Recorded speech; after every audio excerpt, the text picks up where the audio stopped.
Good afternoon and welcome to Day 4 of CHCI's 2020 Leadership Conference. I would like to welcome you to the CHCI session titled Transforming the Supply Chain. My name is Stefania Yanachkov and I'm the Vice President of External Affairs at CHCI. I've been with the Institute for 4.5 years. On behalf of CHCI, I would like to thank the American Beverage Association, UPS, and 3M for their generous support of this session. Before we begin our panel, it's my distinct privilege to introduce our panel host, Congressman J. Luis Correa, and our moderator, Diana Marrero. Congressman Correa's time in the private sector prepared him to compromise and find real solutions to everyday problems.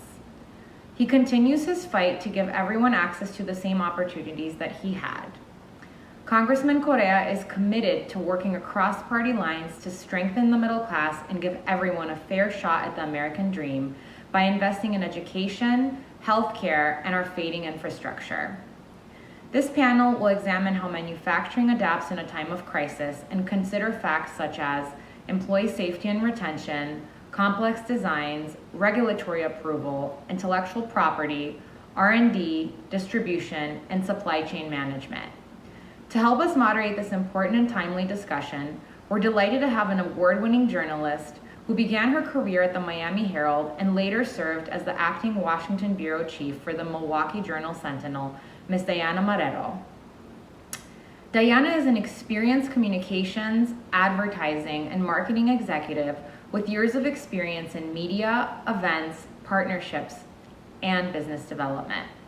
She is now a senior vice president of foreign policy, where she develops high-profile events, podcasts, research projects, and other strategic initiatives in collaboration with partners and stakeholders from across the globe. I hope you enjoy today's session, and please don't forget to continue the conversation by following us on social media and using the hashtag CHCIHHM20. You know, I'm speaking to you today virtually because of COVID-19. And like post-911, post-COVID-19, our lives will change dramatically and permanently. We've got to come back and look at our healthcare system. We've got to come back and look at our supply chain issues. We've got to come back and look at manufacturing. And essentially, we have to address how we take care of each other, from the richest to the poorest, because we are one nation.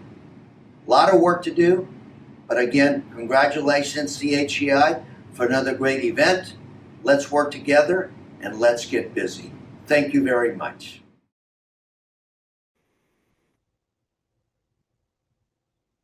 Buenos dias, good afternoon. Thank you so much, Congressman Correa, for your opening remarks.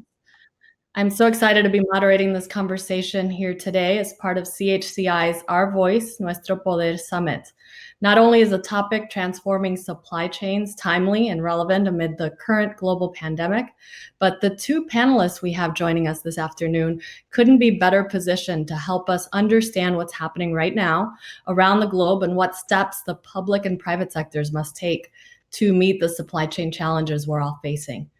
They're also just really great people and accomplished leaders and role models for other Latinos.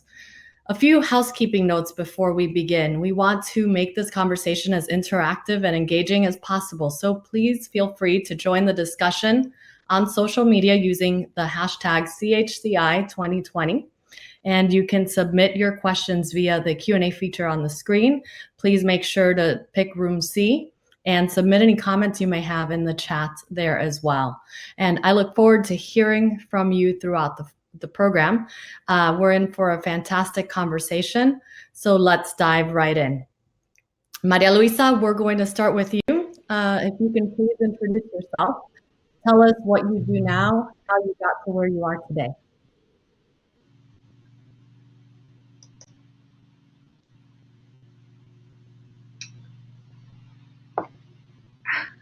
Hi, Diana. Thank you so much for the thank you so much for the introduction, and it's really an honor and a pleasure to be here and be able to share about this important topic. My career has been about supply chain almost all my life. For the past 25 years, I've worked on cross-border issues as part of the Alliance for years. And then I also work with U.S. Customs and Border Protection on working on trade issues and the movement of cargo globally. Now I'm with UPS and I'm the Vice President for International Policy for Global Public Affairs.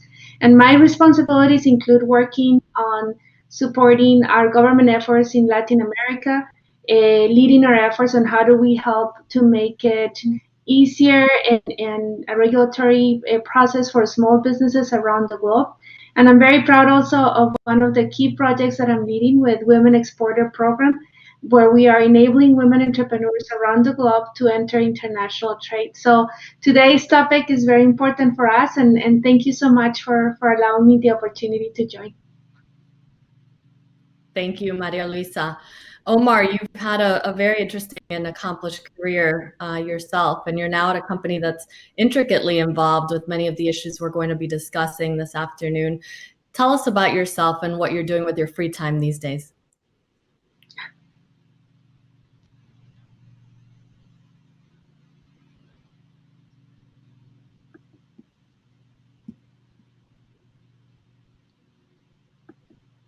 Omar? Sorry, I didn't hear the toss to me. I'm sorry about that, Diana. Okay. Now you're coming through. Hey, this is great. Thank you, Diana, for that introduction. Keeping pretty busy here. Just quick brief about myself, Global Head of Government Affairs for 3M Company. I lead a team of 48 government affairs professionals around the world, and we've been pretty busy, both like a lot of you, personally and professionally. It's been quite a challenging time, but thrilling nonetheless. Keeping busy first and foremost with the family and trying to keep everything working out well here. Homeschooling, virtual school, getting kids off to college. It's been quite intense. Obviously, at 3M Company, we have a product portfolio that is critical, if not essential, in responding to a pandemic, and we have played an instrumental role in combating this pandemic and responding to it from its earliest days in January through today. And we anticipate that we'll continue to play the role going forward as we work through the current pandemic and then prepare for future events. Pandemic preparedness is something that we need to take seriously, should always take seriously, and we'll be continue our efforts to help countries and communities prepare for the next. Great. Thank you, Omar. Now, the pandemic has completely upended business as usual, and both your companies, 3M and UPS, have had to dramatically shift the way that you operate. Can you tell us each one story that really illustrates how much things have changed and the importance of building more resilience across supply chains? Maybe, Omar, you can start, and then I'd like Maria Luisa to jump in. Sure. The pandemic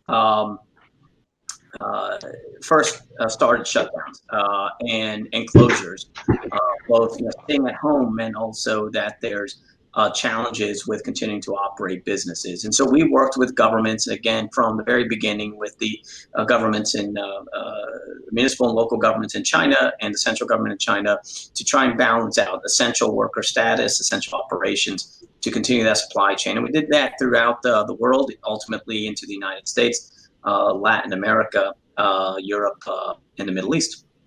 Where it also had an impact, to be quite honest with you, is also the government policies in reaction to the pandemic.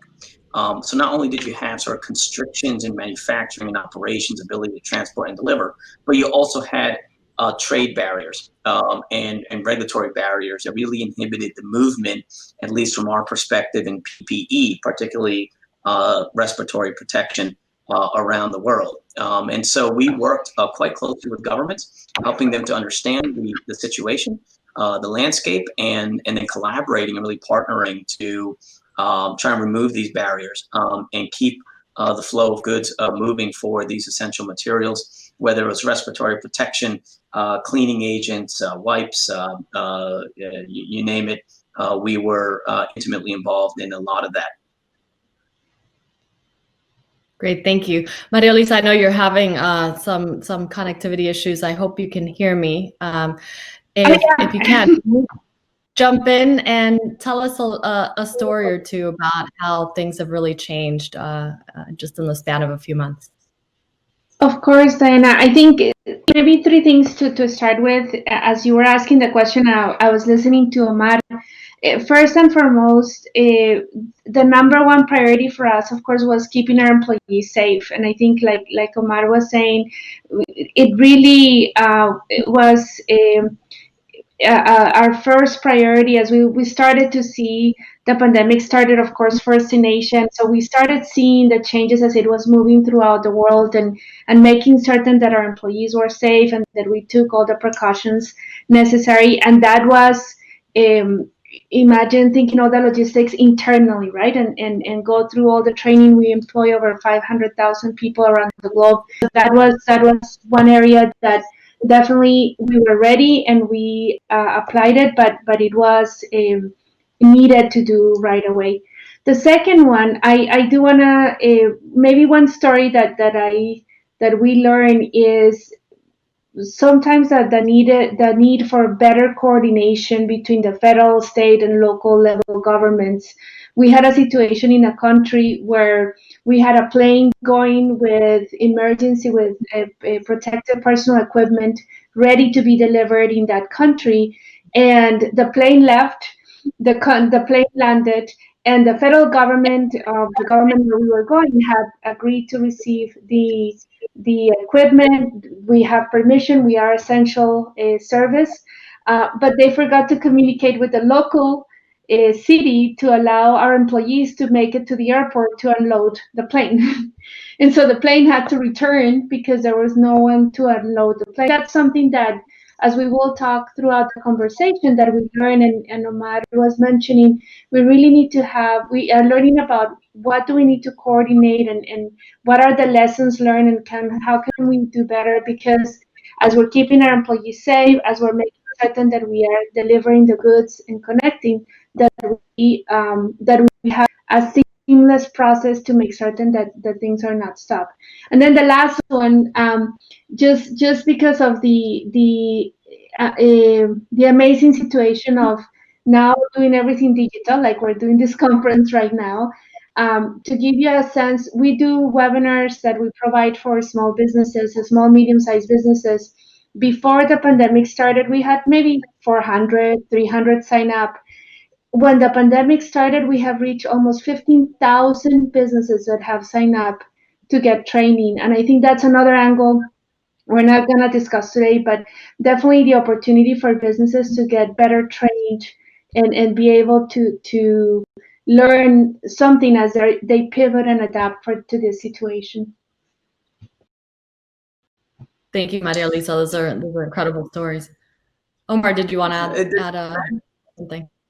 Yeah, Maria's being Maria Luisa is being quite humble about UPS's role here. I know for a fact that we're not for the partnership with UPS, particularly partnerships with the U.S. government here and UPS staff sitting right next to 3M staff and helping to coordinate plane cargo, air cargo. With the diminishment in commercial air travel, really did impact the ability to move supplies around the world or from one part of a country, let's say in the United States, to another. And, were it not for the excellent skills and capabilities of UPS,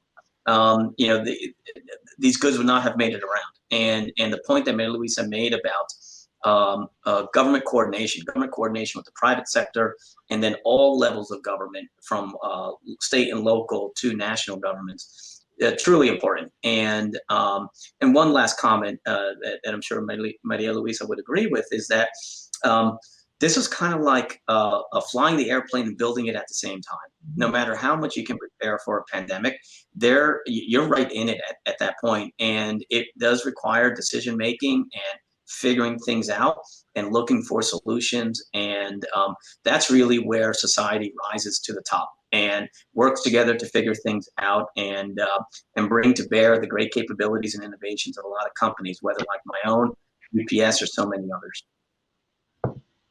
Thank you, Omar. I did want to go a little deeper on the issue of air cargo and the ability for companies to ship their products by plane.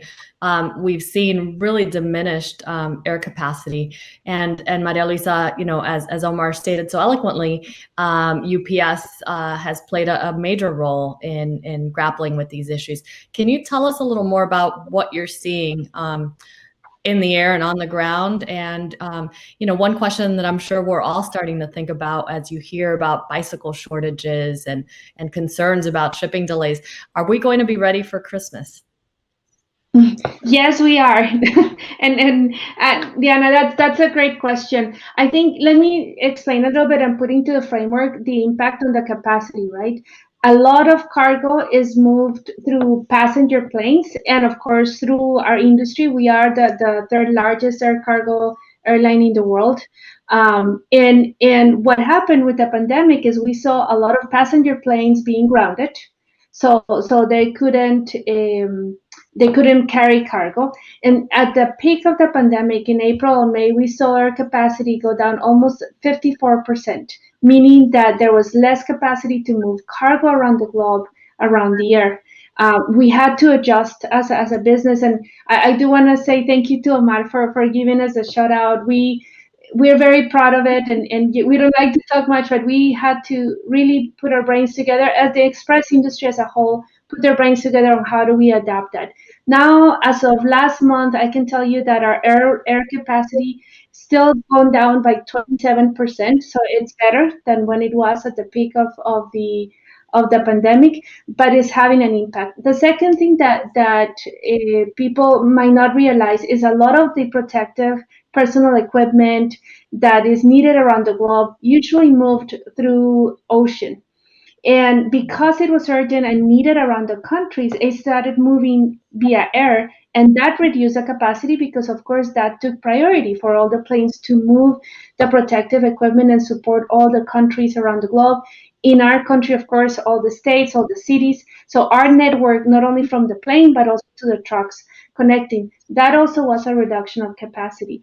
And so all of that had an impact on how it impacted. So now looking forward to your question, don't worry, we are going to be there. What we have had to do is really work with our partners and companies like Omar's to make certain that we're managing inventory looking ahead because there's still not enough capacity.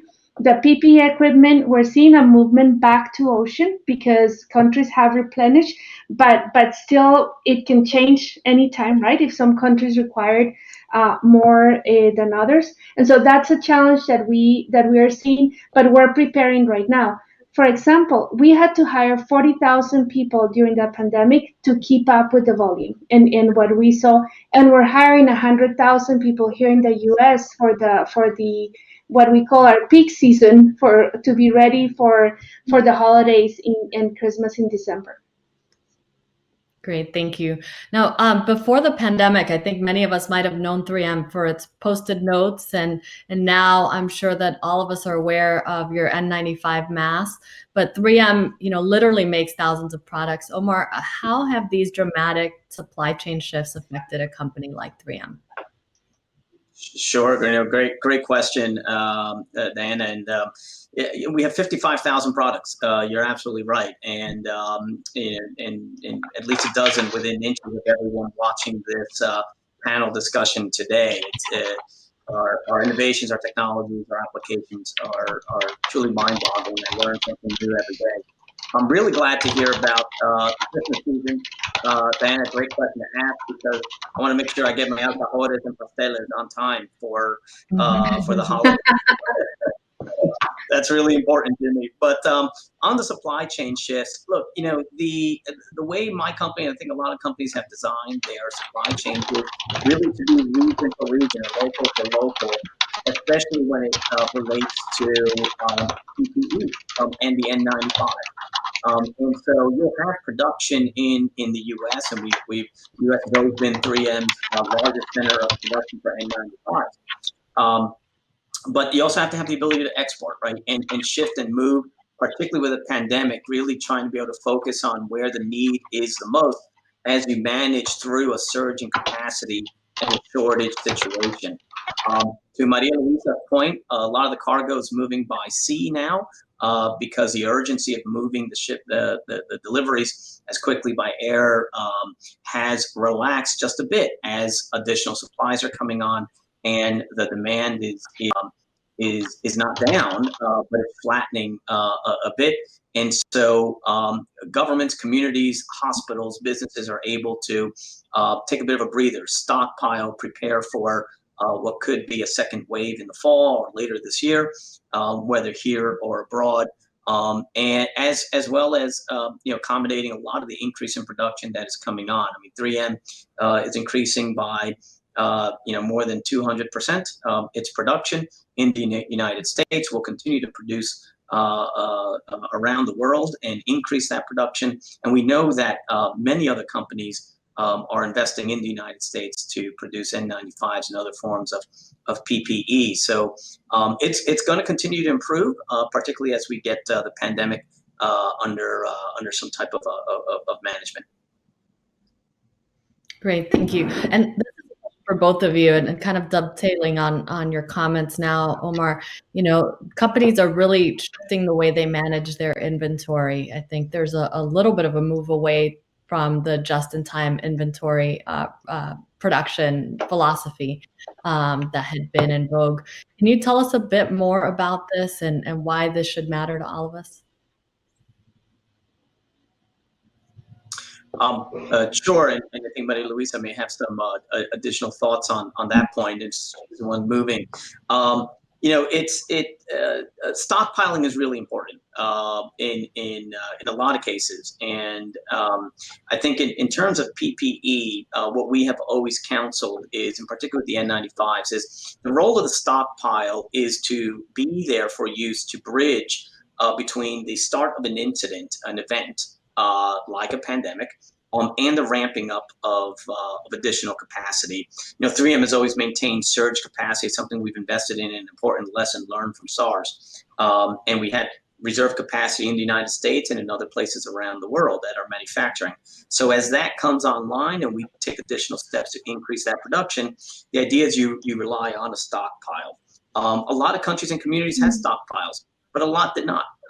And then, truth be told, I mean, let's look at this pragmatically. It's a significant event with at some points, demand exceeding supply by a factor of 10, right, a multiple of 10. That's enormous, and so really it resulted in sort of collaborating with government and leaders to really address how to conserve the use of N95s, how to make sure it's getting to those who need it the most, and ensuring that we were able to, as I like to say, kind of spread that peanut butter across the entire slice of bread, because it was a challenging. It will still continue to be a challenge in certain respects. I love the peanut butter mention, Omar. That's a great analogy. I think Omar is giving you, of course, a perspective in his expertise on the PPE. Let me tell you a little bit. The inventory management is so important, and we have seen with the changes of the pandemic in the past 5 months, changes in e-commerce that we expected to happen in 5 or 10 years. And that has an impact on inventory. And let me tell you why, because many small and medium-sized businesses were doing a lot of business to business, not business to consumer directly.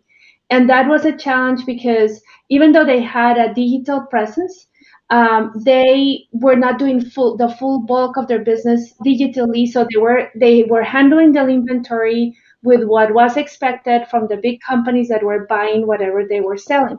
Now, when it shifted and they had to sell directly to consumers, that changed dramatically how did they handle inventory, because it was a different type of change of demand. And so that has had some challenges, especially for the small and medium-sized businesses. The second area that I think, to Omar's point, that we saw a disruption for inventory is a disruption in the supply chain process for the businesses. So maybe they were getting raw materials from another country, in some countries from other cities, and that was stopped, and they only had one source of raw material. that has a huge disruption on their inventory. And this one, Omar probably can go more into that. But if you are missing one piece that is important to put together the whole product, that can delay a lot of changes. And so that is also having to reassess the change of inventory. And now, how do you manage the quantity, understanding your customer needs?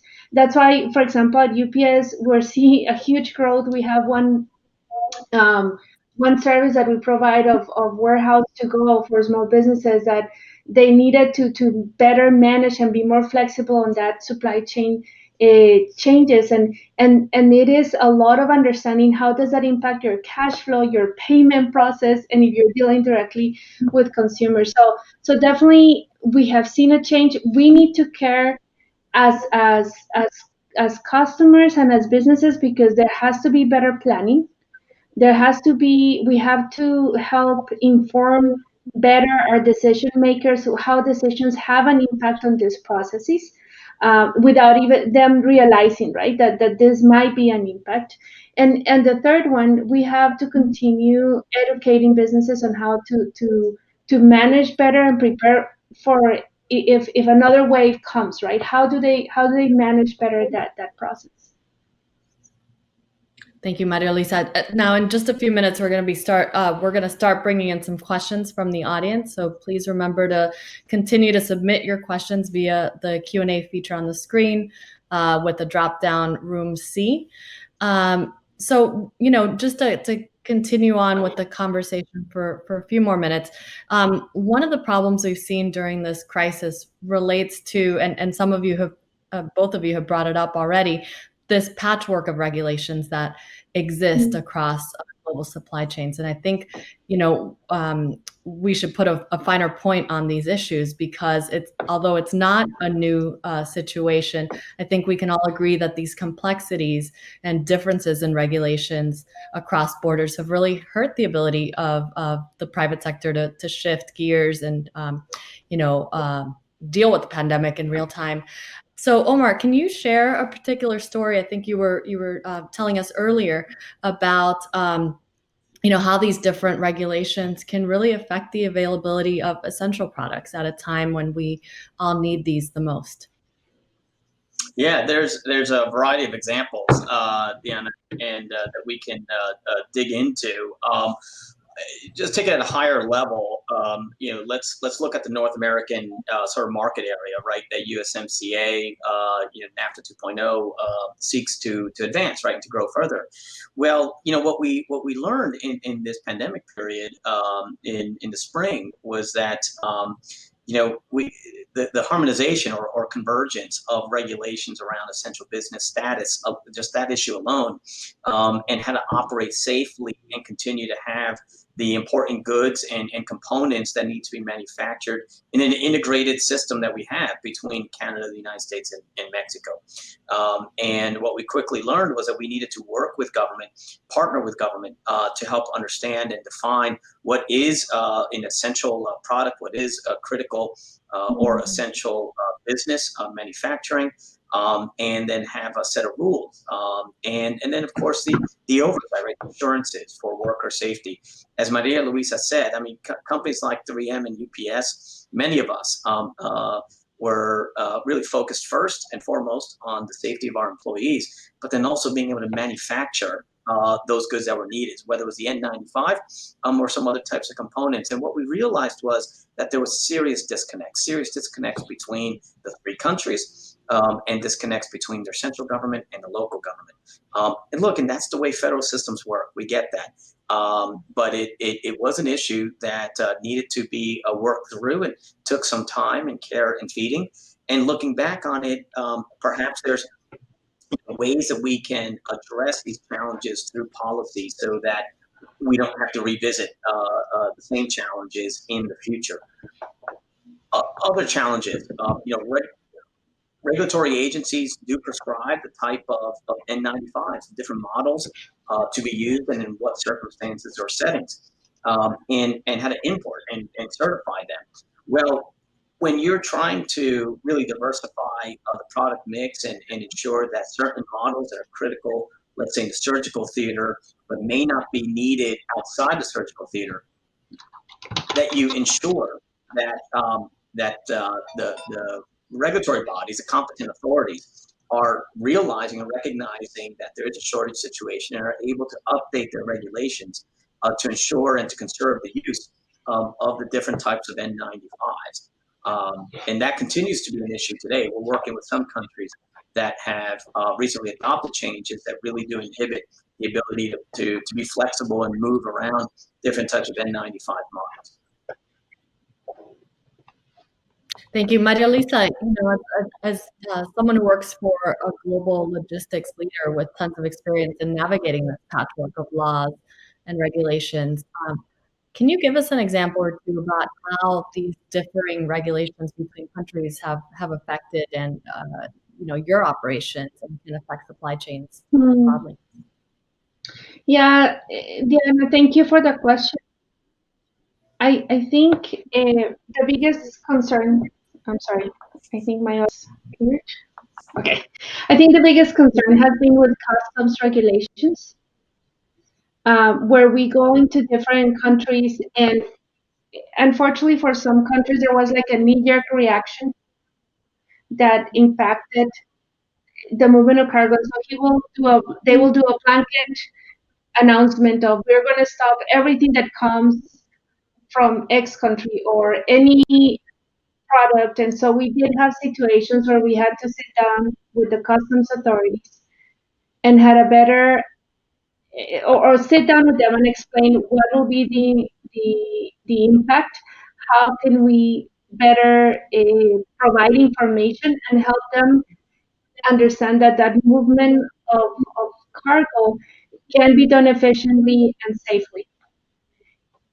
The second point that became very apparent, there's one topic that I have been working on my life as a trade nerd, which is to get rid of paper and automate processes.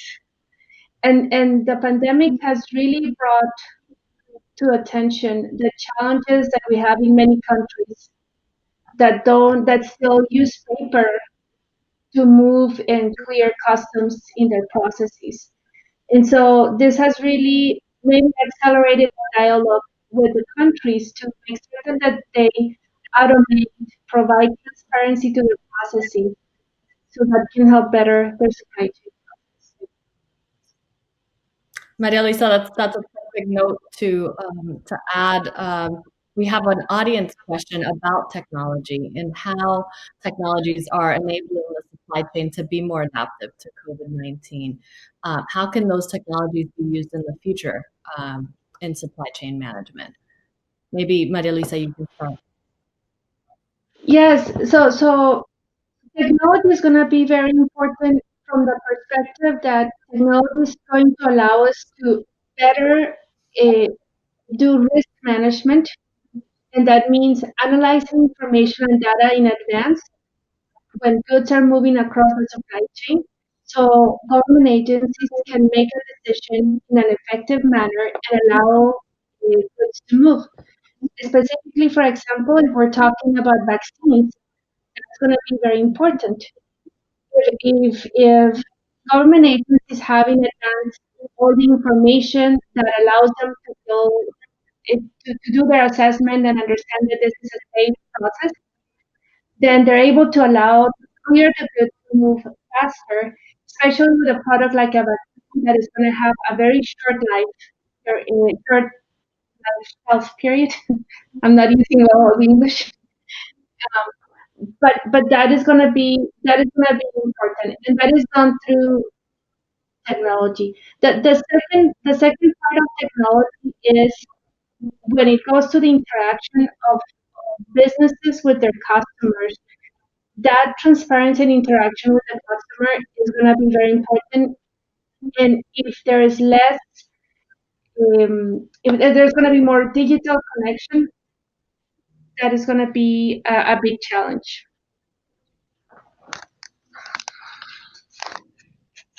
Omar, I'd love for you to either address the question of technology or, looking ahead to the development of the vaccine. So I guess this is a two-part question. How do you see supply chains adjusting, and what do they need to do to really meet those demands? Because it's going to be an incredibly difficult task to get these vaccines distributed quickly around the world. So what are some of these considerations that the public and private sectors need to take into account? Yeah, sure. No, I think our experience in moving PPE and N95s over the past several months is illustrative of the potential challenges that may be faced in moving vaccine globally or within regions. But first and foremost, your point about digital and electronic the means of doing work. I think the pandemic has accelerated all that we thought about in terms of working digitally or electronically. And quite presciently with USMCA, what we do have is updates around the customs work. Just as Maria Luisa was pointing out, a lot of countries still use paper. But now we have the capability to go more digital with respect to the trade flows in the North American market. With that said, with respect to the movement of vaccines, I think it's important for both the vaccine, distributors and the manufacturers and government regulators to take a look at what are those barriers to the potential movement of those vaccines, so that those barriers are identified and they're removed now in anticipation of distributing the vaccine globally in the near future. I think that time would be well spent if it was to be started now. That way, you're not like in the situation we had in the spring, where we weren't really building the airplane and flying it at the same time. I think the respective FDAs around the world should start thinking about that today. Thank you. One of the members of the audience is asking, kind of related to your point right now, what do you think will go better or differently along sort of supply chain management when we have to face the next great emergency post-COVID? And just to add to that, one of the things that I've been wondering is, COVID-19 has been considered a sort of once in a lifetime type of crisis, but a number of folks are worried that these crises are only going to accelerate in the future. So how do we better prepare to deal with those post-COVID crises when they do crop up? So maybe if I may go first, I think it's a great question. I believe that always from a crisis, as unfortunate as it is, we are responsible, or we have the responsibility to learn from the crisis, right? So the mistakes are not made again. So to that point, we have, for example, from the express industry globally, we have come up already with lessons learned and recommendations that we're providing globally to all governments, so that we are better prepared for a situation like this happening again. We're also triggering our association presence locally at the state, local level, to be able to educate the state and local governments on how to best respond. I think, is my audio coming okay? Sorry, I keep having challenges. But so from that respect, I believe we're going to be better prepared if this happens again. There's always something new that we can learn from a crisis. The other part is that I think we need to have, when things settle at some point, because I think my dog will be depressed when I have to go back to the office, but I think we have to go back.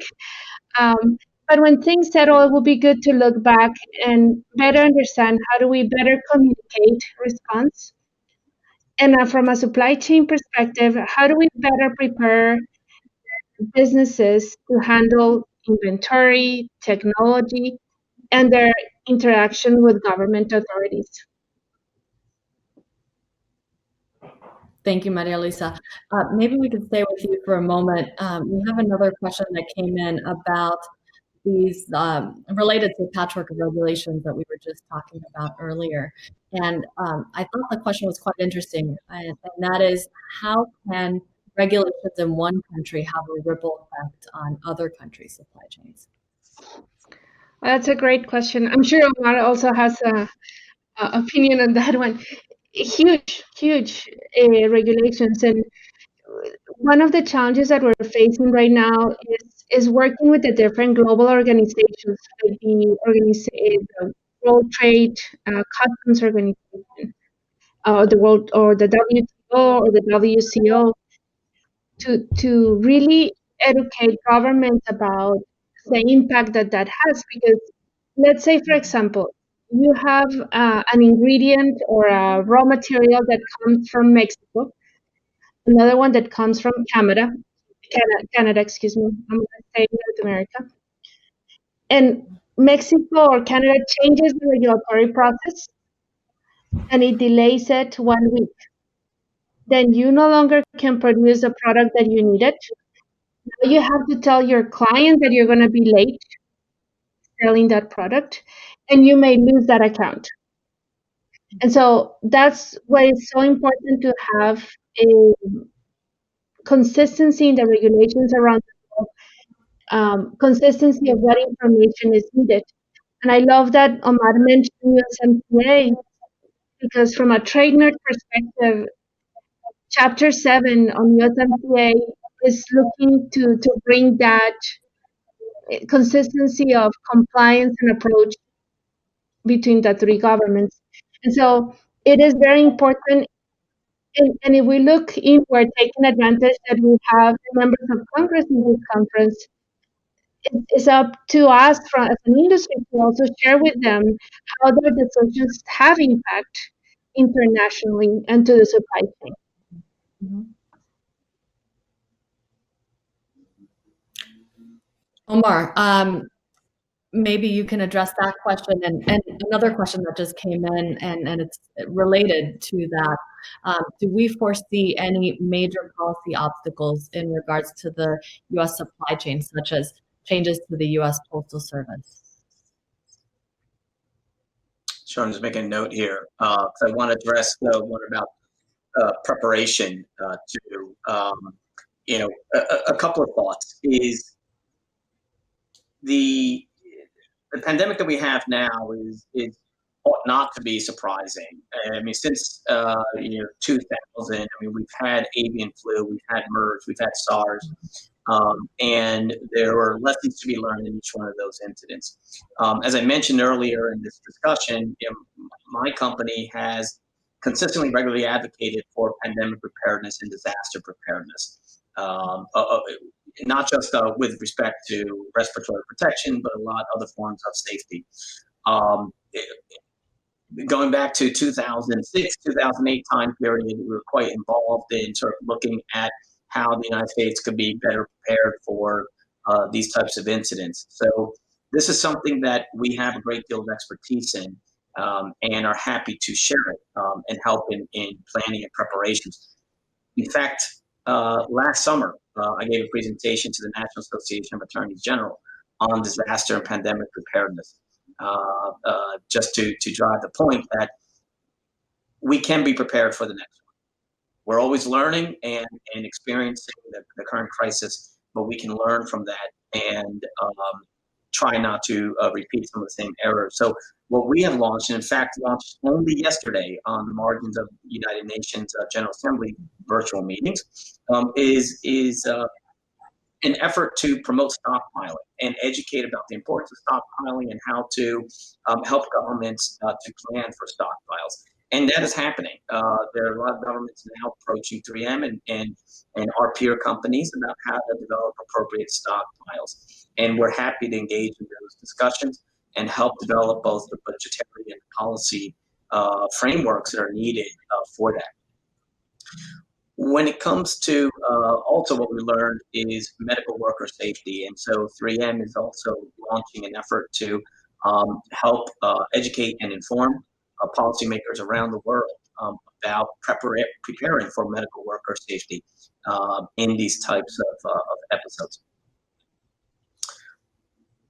Policy obstacles to distribution, particularly the Postal Service. I don't think the U.S. Postal Service, and I'm certainly not the expert, maybe Maria Luisa, you have more insight, but I don't think the U.S. Postal Service is really a method for commercial distribution at a large scale. But again, I'm not the expert. I think that the distribution is really critical. What we learned in the pandemic with everyone staying at home and not working was that supply chains needed to shift in order to meet increased demand at your grocery store or at an online platform rather than going to restaurants and such. And I think that's a really kind of bring it home type of example of just how supply chains are not, they're not ubiquitous, right? They have to shift, they have to move, and that takes a little bit of time to accomplish that. Thank you.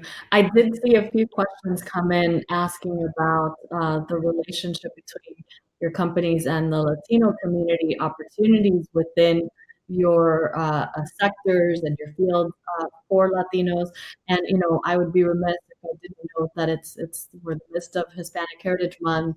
We're having this conversation at a CHCI conference, and you both are very accomplished leaders who happen to be Latino. Maybe you can give us some advice for those of us in the audience, or those in the audience who are earlier career professionals who are watching today, and they're interested in careers potentially in logistics or supply chain management or policy. What advice would you give them? So I will go first, maybe. So the first advice that I will give to anyone who's looking to work into this industry is be the best at what you do. Do your homework, read, understand the processes, and be the best candidate who happens to be Latino or Hispanic. So I think that's very important in this industry. There's a lot of technical knowledge that you accumulate through you go through that career, and it's important to take the time to read the information and keep yourself updated on what you're working. Network with the different companies, the different people that you know that are part of the industry. Don't be afraid to ask to have a coffee or a Zoom coffee, I guess now, to just be able to get your name out and ask others professionals, other professionals that have advanced how they do it.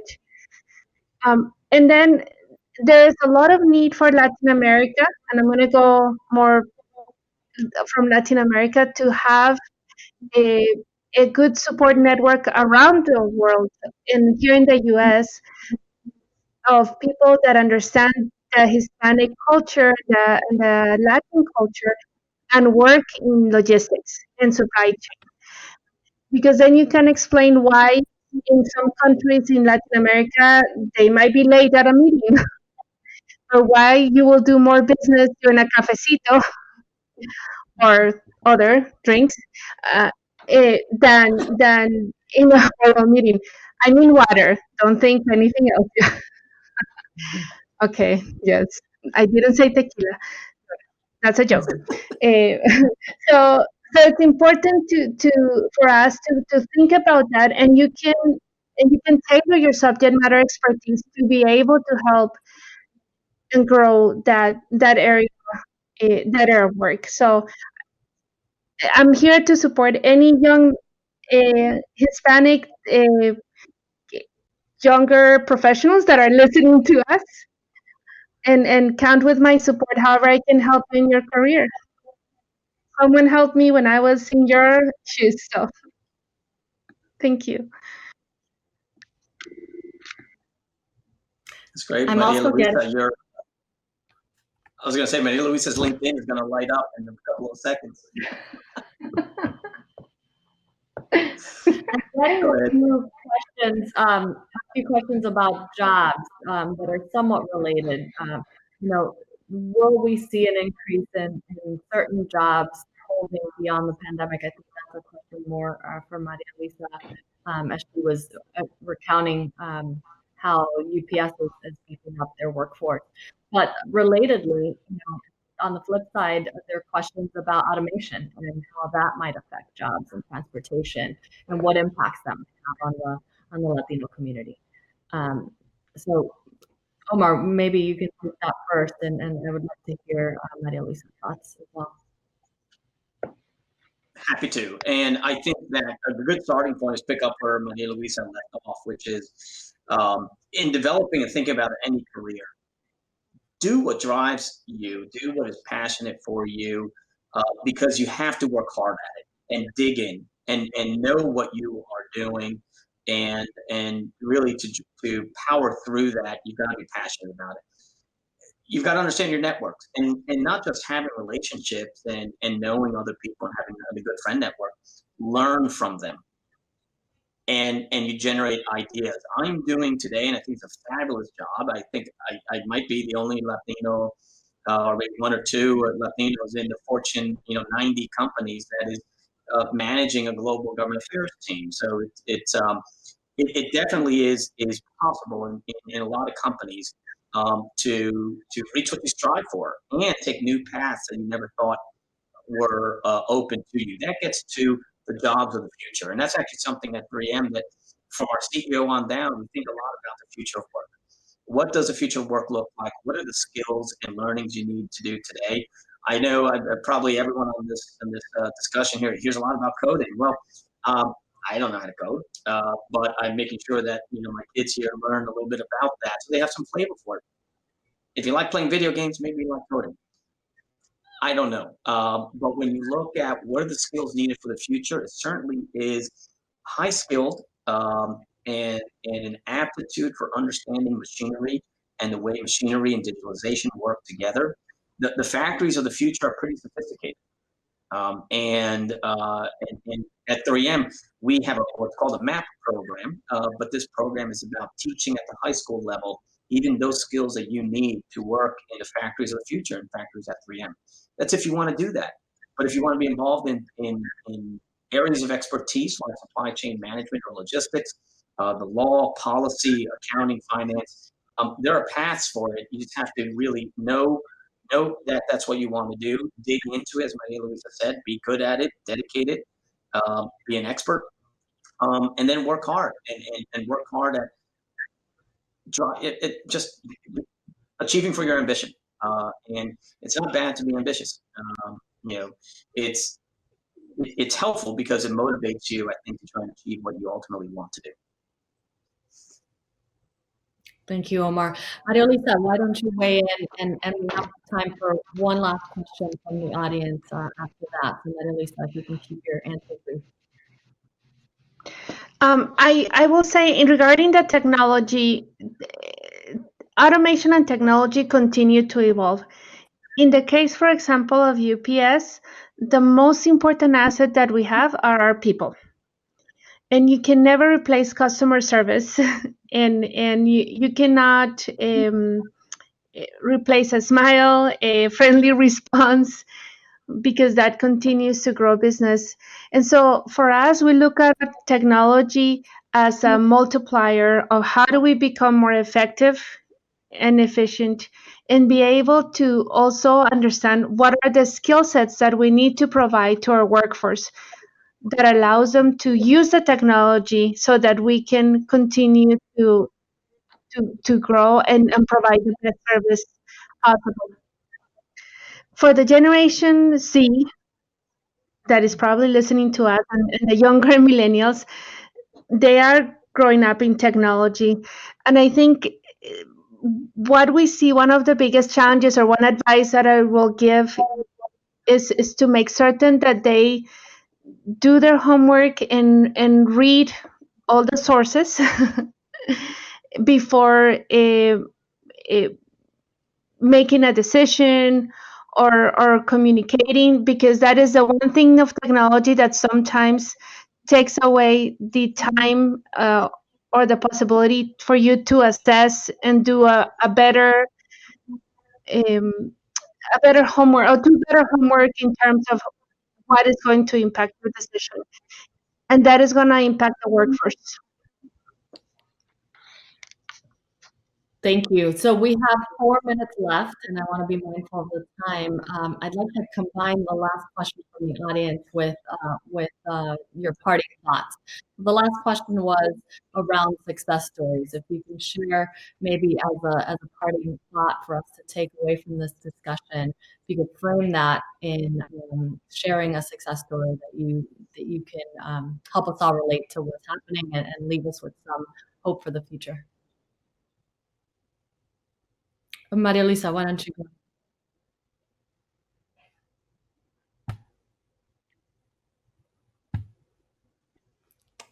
I think we may have lost her. Omar, you can jump in here.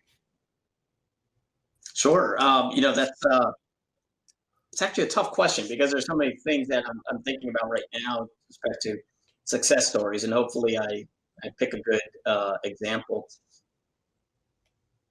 I think a particular success story of maybe this COVID-19 period was working with governments who had installed or imposed export restrictions and that were having an adverse impact on their neighboring countries. And I'm not just referring to here in North America, but this happened around the world. And really working with governments, helping them to understand the implications of doing so, looking at the media environment around the impacts of those decisions, and really trying to drive hard at helping the governments from just an educational perspective, trying to understand that there are better policy solutions.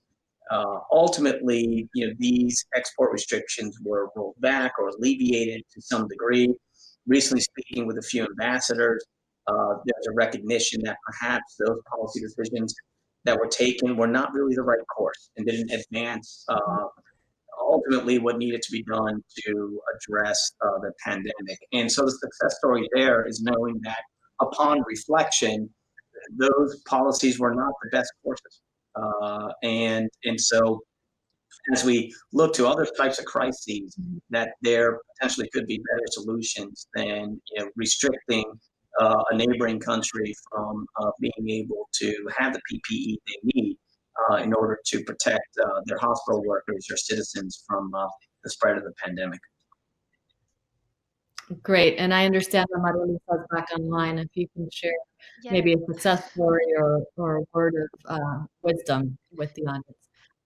I think so, Diana. You know me that I'm an optimist by nature, so I think there's always hope, and we are we have the opportunity to have a family network like CHCI or other organizations that are helping us. I think for me, what was what was the silver lining of when we were going through the pandemic was the amazing response of networks to support each other. And so you have a women business network supporting women-owned businesses or small businesses or large businesses like ours, uh, being more intentional in highlighting all the work that we're doing through our foundations or that we're helping the community. And I think that is amazing, right? That is awesome that we have the power of the positive and that we're not alone. And so I think that's one message that I want to leave, that we're not alone, and we have a good conglomerate of brains that are thinking about how to find the best solution. And I think we're out of time. Those are great parting thoughts. This has been a terrific conversation. I know we could continue the conversation for another hour, but I want to thank our panelists again, Maria Luisa Bush from UPS and Omar Vargas from 3M, for making time for this conversation, for making the conversation possible. And I want to thank the HCI for hosting this conference and other important dialogues featuring so many vibrant Latino leaders. Please remember to keep tweeting using the hashtag CHCI 2020. And I hope you can join the virtual gala celebration on Monday, September 21st from 6 to 8 p.m. Eastern Daylight Time. I hope you enjoy the rest of this conference, and muchas gracias.